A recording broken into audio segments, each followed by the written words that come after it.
The aforementioned Dick Morris joins me from Florida. Of course, Newsmax TV political analyst, presidential strategist, and best-selling author of Power Grab. Hello, Dick. Hey, Steve. Good to be here with you. Great to have you as always, sir. All right, let's look at Virginia right now, and let me ask you, not who's going to pull it out, unless you want to weigh in on that, but how important is Virginia? If Trump doesn't win it, and if Rubio doesn't win it, what does it mean for each of them? Well, no, I don't think it means much. I think it's going to go for Trump, and all the polls have had Trump winning. If you see Rubio up a bit with partial returns in, it's probably just they're counting the D.C. suburbs first. The real battle of the night will be in Texas. Right. If Cruz can carry Texas, and Rubio is way behind in Florida, and Kasich is behind in Ohio, Cruz at that point is the only one that carried his state. And the way the Texas delegate rules are shaped, there's a fairly good chance of a fairly lopsided delegate vote in Texas, even if the popular vote is somewhat narrower, because it's by congressional district. And they have 3 per congressional district. So they might allocate 2 to the one that comes in first and 1 to the one that comes in second. And if Cruz can win a bunch of districts, albeit by fairly narrow margins, he'll end up with a bunch of delegates. My thought is that at the end of tonight, Trump will have between 350 and 400, and Cruz will have between 150 and 200, and Rubio will have between 50 and 100. And I believe by the end of the night, Cruz will have won Texas, Rubio will probably not have won anything, and Trump will have won everything. At that point, it's not over, but there has to be at that point a consolidation of the field. With Cruz having twice the delegates that Rubio does, Rubio facing a loss in Florida, is either obliged to pull out, or people are obliged to recognize that despite Fox News's love for Rubio, that he really isn't going anywhere. Is it over? No, it's not. You need 1,300 or 1,224 delegates to win. And if one guy has 350 to 400 and another one has 150, that's a long way from 1,224. And to declare the race over is a little bit like saying you can decide the pennant race before the All-Star break.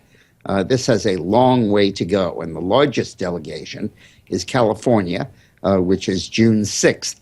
And one of the larger delegations is New Jersey, which is winner take all, which is also June 6th. And this process can go on for a considerable period of time. Clearly, Trump has surprising momentum. It's amazing that he has taken the South away from Cruz, which was Cruz's base. Absolutely amazing that he's been able to do that. And leading Rubio in his home state. On the other hand, you got to give Cruz credit. With this kind of a Trump landslide going on, he held Texas, which is the second largest block of delegates at the convention. It's going to be interesting. But how does it affect the race if Rubio somehow, let's say he gets the money, somehow stays in till the end? Does that solidify it and assure it for Trump, or does that make it more difficult for Trump? It may make it a little more difficult for Trump because the proportional representation rules kick in. And it's always easier to deny someone an absolute majority when he has 2 opponents as opposed to just 1. And at the moment, Trump's vulnerability, if there is any, seems to be that he has trouble getting above 40 or 45% of the vote. So probably the idea that consolidation hurts Trump is probably wrong. Consolidation probably would help Trump a bit, but then it would throw it to the convention floor, and I do not trust either Cruz or Trump to the delegates' tender mercies at that point. Yeah, all right. If it does go to the floor and Trump doesn't get the nomination, I believe he'll be so ticked off he'll run as a third party, and do you agree that would just be a cakewalk for Hillary?